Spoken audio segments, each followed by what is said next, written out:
Everyone, this is Pastor Bell with just a quick word. Today, January 17th, 2022, is Martin Luther King Day, a day when we recognize the great work of Martin Luther King Jr., the civil rights leader, pastor, and prophet from our own country.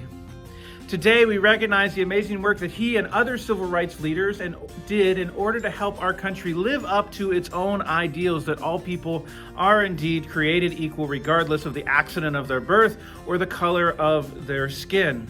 We recognize the importance of the civil rights movement and the work that continues today to make our country more equitable. Today, parks and schools and boulevards and all sorts of things are named after King. And yet, in his own time and in his own place, he wasn't welcome. The vast majority of Americans in the 1960s, when they were polled, said that King was moving too fast. He was talking too much about civil rights. He was too liberal, too brash, too violent, even though his whole movement was non-violent. The vast majority of Americans disapproved of the work that Martin Luther King was doing in that time.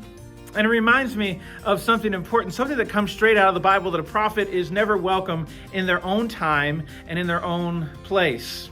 Jesus himself said a prophet is never welcome in his hometown. And I think that if we look at the biblical witness and at history, prophets are never recognized when they are speaking. In the 1930s, there was a Lutheran pastor in Germany named Dietrich Bonhoeffer who spoke out against the rise of Nazism and Adolf Hitler and the anti-Semitic and hateful messages that they had for the people, the anti-Christian messages that the Nazis were putting out there. He worked tirelessly against Nazism and it cost him his life. And you would think, who wouldn't back the guy who was fighting Adolf Hitler? And yet the majority of Germans didn't.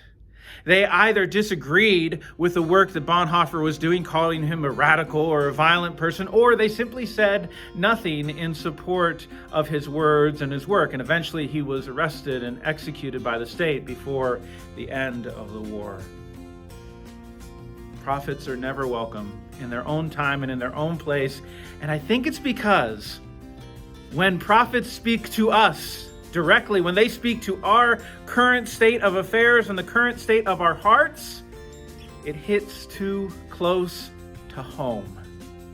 It hits too close to our own hearts, our own sinfulness, our own brokenness, our own prejudices, our own fears, whatever it may be. And so it's easy to look back and say, well, why didn't they listen to King? Why didn't they listen to Bonhoeffer? Why didn't they listen to Amos and Isaiah and Ezekiel and Elijah and Elisha? Why didn't they listen to Jesus? And I wonder if in 30 years, people will look back and say about our own time and place, why didn't they listen to insert our own modern day prophets? Are we willing to listen to the words that make us uncomfortable, the words that challenge us, the words that come from the prophets of our own day? Are we willing to hear about our own brokenness, our own sinfulness, because that's what prophets talk about?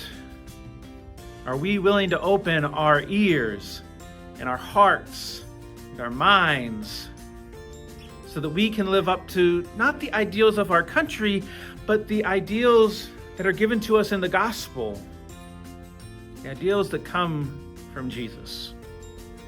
That's a question I invite you to ponder this week and this day as we remember one of our own prophets.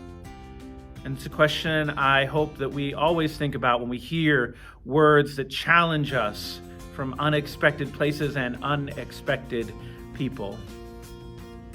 Are we willing to listen to the men and women and people that God is speaking through today?